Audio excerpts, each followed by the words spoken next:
The information presented is for informational purposes only. The opinions expressed are not necessarily the opinions of any Daikin company. This information should not be confused for accounting, legal, medical, or other professional advice. Please seek advice from a qualified professional for any specific questions.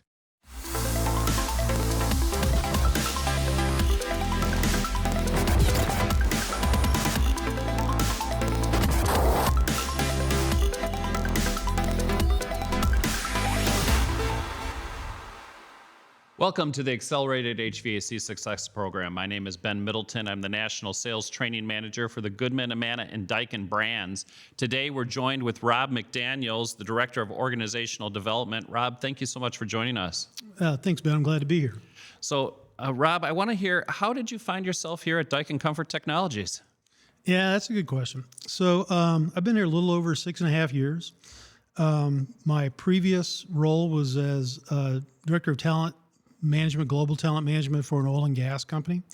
Kind of the timing of when the last downturn hit, we had an opportunity to do something else, and was about the same time that the move to the campus, to the DTP campus occurred, and HR team was looking to expand and open up a new role for the company in organizational development. So my history kind of matched with their needs, and 6.5 years later, here we are. So when you talk about organizational development, one of the things that you're tasked with is this thing called people-centered management, which really is a core philosophy for Daikin as a corporation. What is the history of this people-centered management? Yeah, that's a great question too. So Daikin refers to people-centered management using the term leadership sought by Daikin. And so it's really more of a cultural approach that Daikin looks for each of their leaders to kind of roll into their own individual style. And so it's not necessarily a checklist of things. In fact, when we talk to our expats, they talk a lot about it's just how you are. And it's a big part of who we are as Daikin. And so what we've been able to do is kind of distill that down to a few what we call tenets, and then be able to roll those tenets out into leadership training programs and supporting programs at different levels through the organization to help leaders in the organization get more comfortable with pulling those ideas into their leadership style. So what are some of those tenets? So there's 7 tenets that we train against. It really kind of starts out with present a vision. And so when the chairman talks about present a vision, I'll refer back to Chairman Inoue a lot in this conversation because this is a lot of his innovation, his ideas, and the documentation that he's put down on paper that help us drive these programs. And so he starts off with the idea of present a vision, not have a vision, not the old 1980s versions of mission, vision, right? It's really about what's your dream? What do you as a leader in the company want to accomplish? We're encouraged to align what we want to do as individual leaders with what the company's trying to do. That kind of makes it work better. But more importantly, it's what do you want to do? And so with that idea, that helps you cascade that down to your team. And then your team really helps you get engaged and engages with you to accomplish and help you realize that dream or that vision, that aspiration. Okay. And then there's 6 more tenets to that, and maybe we'll get into some of those a little bit later in here. But how does Daikin promote people-centered management throughout the entire organization? Yeah. So it's really does go back to that idea of it is who we are and how we operate. So for example, one of the tenets is titled Fast and Flat Management. And it's really around the idea of getting input from a lot of different people, all going to the leader for the leader to make the decision. And so it's not a decision-making process by consensus, which kind of gets confusing for a lot of our leaders. But by the same token, it's not dictatorial. And so the leader makes the decision, but the leader makes the decision based on the input, the insight, the data, and the information that's shared by his or her direct reports. And it's a very unique, in my opinion, approach. I don't see a lot of other companies practicing it. And I think when you talk to our Daikin executives, they would refer to that as part of our secret sauce. It's kind of how we are successful and how we've been successful over the last several decades. And that fast and flat is one of the other tenets that they look at in terms of that people-centered management. Yeah, it's one of the 7 tenets. I kind of refer to that one lovingly as like the master's level, because there's so many things incorporated into fast and flat that you have to be able to do that are part of those other 6 tenets, that if you kind of jump to fast and flat, that's probably a little bit too big of a bite. Sure. And so if the leaders are practicing and utilizing these tenets, what are the expectations of a leader that's fully embracing people-centered management? Yeah. So what the chairman really encourages us to do as leaders, in his writings, what he says, there's really only 2 things that you absolutely have to do as a leader at Daikin. Number 1, you have to make decisions. You're not paid to sit on decisions. You're not paid to kick the decision to somebody else. You are challenged to make decisions. That's one of the tenets, is make courageous decisions. The chairman goes on to talk about when you make decisions, there is a methodology to making that decision. We tend in North America to like to shoot from the hip. I don't need a lot of data. I don't need a lot of information. I don't need a lot of input. I just make the call. That's probably not very well aligned with what PCM encourages us to do. So when you take courageous decisions, the chairman says, be ready to make an adjustment after you make the decision. And so make a decision, then adjust it as time passes and you see different things you need to do slightly differently. Secondarily, get input from others. Use the Songin principle. Songin stands for 3 reals: real place, real thing, and real data or information. And so this is the encouragement to go to where that decision is. Go to the trenches, see it, experience it, talk to the people who are executing it, get their input, see the real thing. If we're going to talk about, an air handling unit, let's be looking at an air handling unit. Somebody in the group may have never seen one. And then the last piece of Songin is about real data or real information. My experience, everybody has an opinion. A lot of them are wrong, right? And so what the chairman encourages us to do is to not rely on opinions, but to rely on data, fact, or real information, the real thing. And so if you incorporate all those things together, the last piece of that tenet of making courageous decisions is to not get caught up in paralysis by analysis on one hand, and on the other hand, not just to shoot from the hip. And so the chairman encourages us with a guideline called 60-40. And what he's really saying is as soon as you've got some directionally indicative data, make the decision and recognize that you'll probably have to adjust. But as soon as I know I'm going to go north, I'm not going to go south, then I make a decision and I go north. As I start down that path, I may decide, it's not quite true north. It's really a north by northeast a little bit, and I adjust. That's really what Daikin calls making courageous decisions. Okay. How does people-centered management relate to employee engagement and the recent Gallup surveys that are out there? Yeah, that's a great question too. So the Gallup survey that we brought in is called the Gallup Q12. The reason we selected that survey, there were a couple of reasons, but the main ones I would share is it's really very straightforward, very simple to answer. It's not one of these 150 question surveys that I got to pack a lunch to be able to get through, right? I can typically do the Q12 in under 5 minutes. Those 12 questions are very scientifically selected by Daikin by Gallup based on their tremendous exposure and practice in surveys in general, but specifically around the idea of employee engagement. And so when you look at PCM, I really, when I train on PCM, I really talk about it being, it's not people-centered management as much as it's really people-oriented. I got to get the people engaged. I can't do PCM by myself. I can't do PCM on a team of 1. It's really about how do I get my people engaged into the program. So what Gallup does for us in those 12 questions is it very closely aligns with the 7 tenets. And so it really is almost a measurement of our leaders' ability to execute and to have those 7 tenets have the desired effect on their individual teams. And so our plan is to very periodically, i.e. every year, run the Gallup survey and be able to coach and give feedback back to our leaders and be able to coach them on maybe a little bit more of this in terms of engagement, maybe a little bit less on this where you become a little bit dictatorial. And so it's not a gotcha. It is almost like a you are here map in your learning journey on how to apply PCM. Okay. So Daikin calls people-centered management leadership sought by Daikin. What do they mean by leadership sought by Daikin? So it's kind of funny. When we first started having these conversations with the expats who were here to teach us PCM, they really struggled with teaching it. And the reason they struggled with it is it was so innocuous, so built into their personalities and their leadership style, they couldn't break it out. And so they would just say things like, well, it's just how you are. And it's true. It is. It's how you are. But it's very difficult to base a training program around just be like that. And so when they're talking about it, they're talking about choose engagement first. And so as you are as a leader, I want to know my people. One of the tenets is describing utilize each individual. And one of the guidelines in that tenet is to read other people. That's a really tough ask.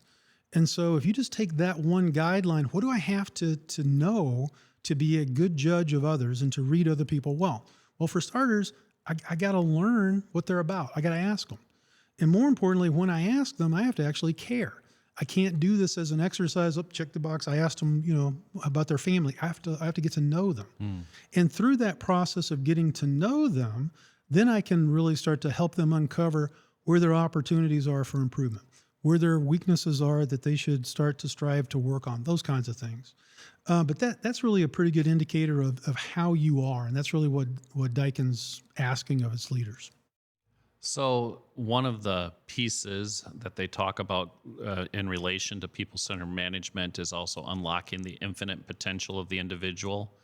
How does that tie into some of these things that you're talking about so far? Yeah, that's almost an inner philosophy. Right. So it's almost like I either believe that people left to their own devices are going to seek to be good, or I believe that people left to their own devices are going to seek to take advantage of me and of the company.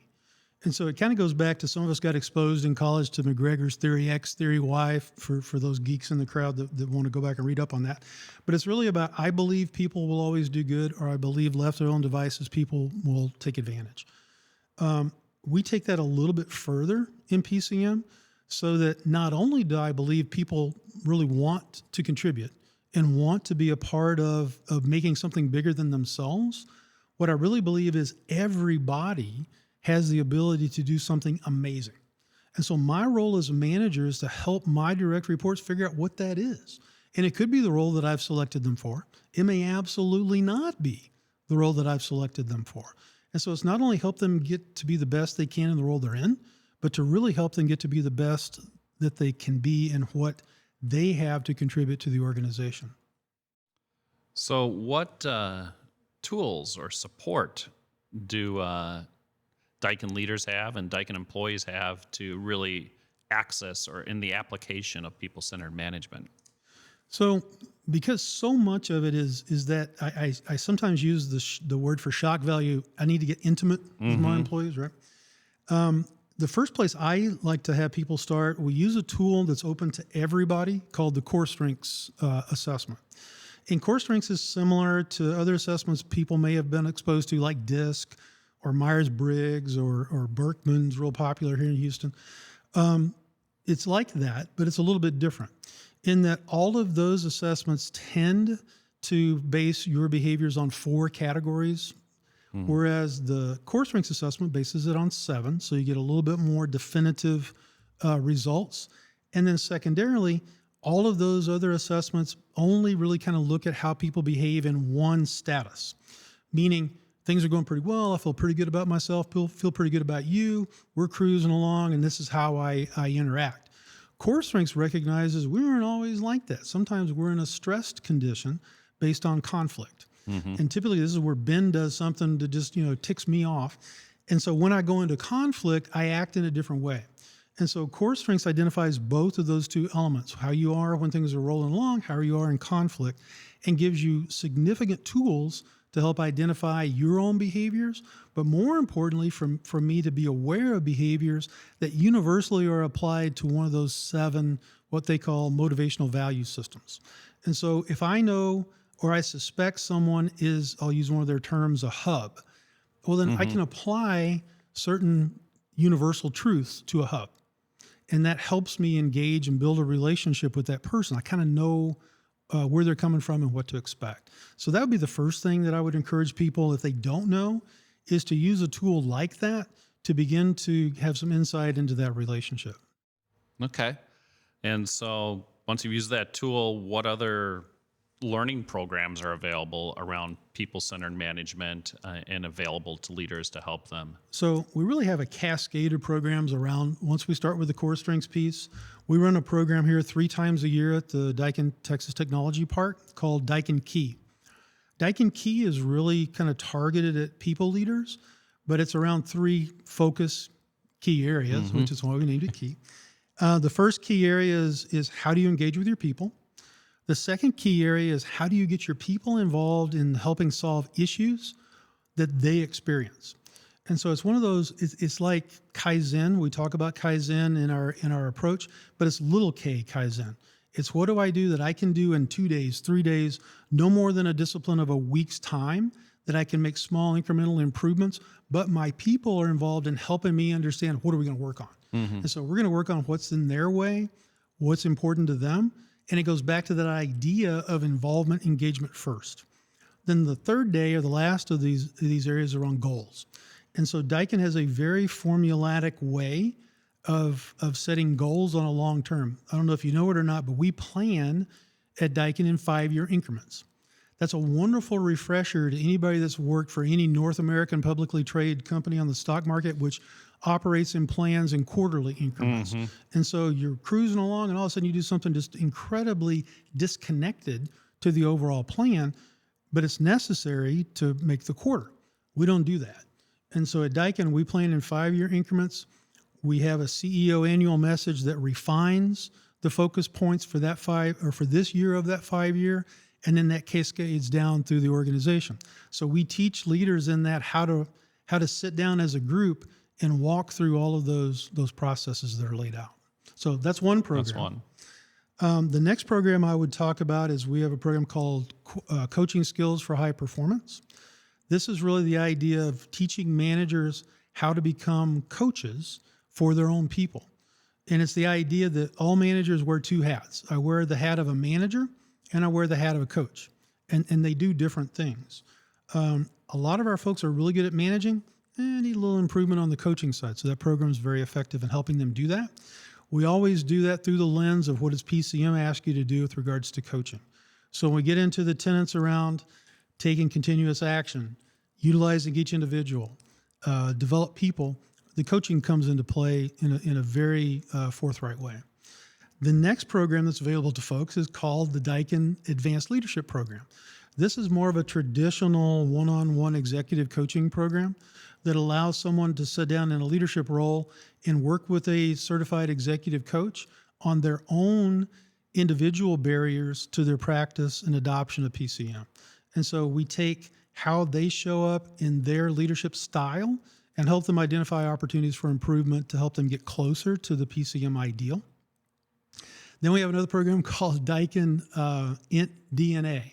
So the DNA is really targeted for new people to the organization in a director and up role, and really just kind of walking through the things I just talked about on Key, but in a little bit of a different audience. And then we also have the Unlimited Potential program called UP. That's kind of a senior leader executive program targeted for folks who are really kind of on deck to become the next inner circle for the senior VP roles. Okay. Well, it sounds like it's a very robust program for everybody that you have that's set up there. So Chairman Inoue has actually written a couple of books. Can you talk a little bit about the books that Chairman Inoue has written and what he has put together to help support the people-centered management process? Sure. So in my opinion, taking a thought or an idea like PCM and writing it down on paper takes the level of ownership of that thought or idea to a whole new level. If I just talk about it and I change my mind next week, I can come back and kind of shift or shade what I said last week. Once I write it on paper and I publish it and I give it to everybody, I'm kind of stuck. I can't go back and keep editing that on the fly. And so first off, I think it takes an incredible amount of intestinal fortitude for someone in a chairman's role for a global company like Daikin to be that committed to write it down. And so I give all the honor and praise to the chairman and really applaud his fortitude for doing that. Mm-hmm. He did it not once, but twice. He came back after the fact and wrote another book. And so he doubled down on what he expected from PCM and really what he's asking for from us as leaders. So almost all of the programs that we just kind of rattled through on that list, almost all of them are tied to the chairman's first book called My Resume. That book was written in the middle 90s. Honestly, it hasn't aged in that we haven't changed what we're asking for, because the reason I think that works is because all these guidelines are people. Mm-hmm. And so people may change fashion, we may change what's socially acceptable, all those kind of things, but people are still people, and the people needs are what the chairman's speaking to. And so I think those are still very important, very germane, and they keep coming back up. People still want to be included. People still want to be involved. They still want to have their opinions be valued. I haven't seen that change, and I don't think it's likely to. So those two volumes that the chairman wrote really are the basis and the underpinnings for PCM. So if somebody wanted access to those books, where would they go about getting those? So unfortunately, the first book on My Resume is out of print, but we have digital versions of them. I can send them over to you. You can have a link we can post on the website. We can actually post it to this if you want to. Sure. And we got digital versions of both of them. So I got digital versions of My Resume and Discovering Leadership for the second book. And then, as a leader, what is the first step somebody should take to improve their practice of people-centered management? That's a really, really good question. So the way we teach this is it's you first, you as the leader. And so it kind of falls into that category of hypocrisy, right? I can't ask my people to do something that I haven't been willing to do. Mm-hmm. And so the first thing that we start off with is your own self-awareness. What is one fundamental behavioral weakness that you have that you should probably get better on? We do this in all the programs.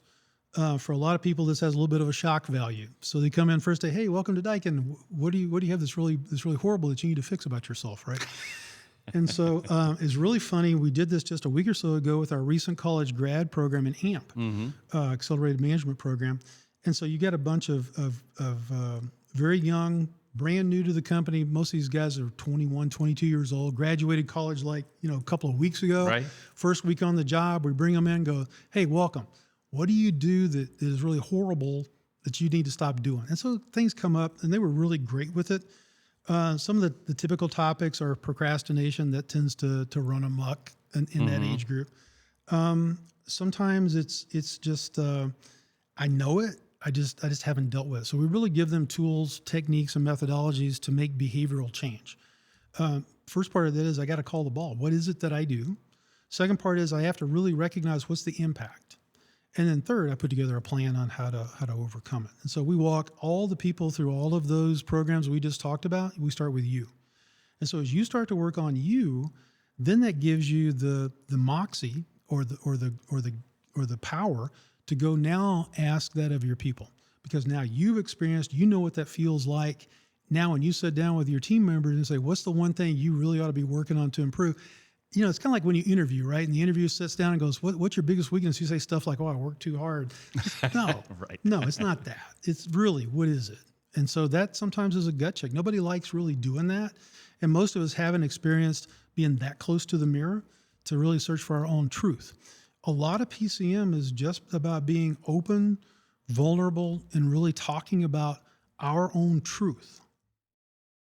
Well, Rob, this has been fascinating. For all of our contractors that are listening and contractor employees, what sort of things would you think that they should use as they look at the Daikin people-centered management for their own personal development and for the development of their people and their organizations? So I think the really fascinating part about PCM is it really is just about people. Mm-hmm. And so when you think about your teams, nobody that's listening to this is a solo practitioner, right? Very few.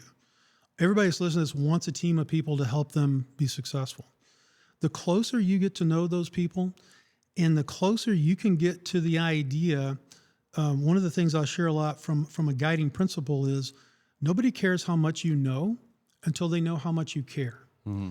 And it's really about being truthful, open, honest, and sincere about caring for your people.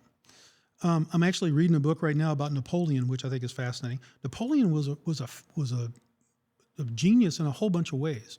But what he really did to build these teams that were so loyal to him is he was incredibly generous. He was generous with his time.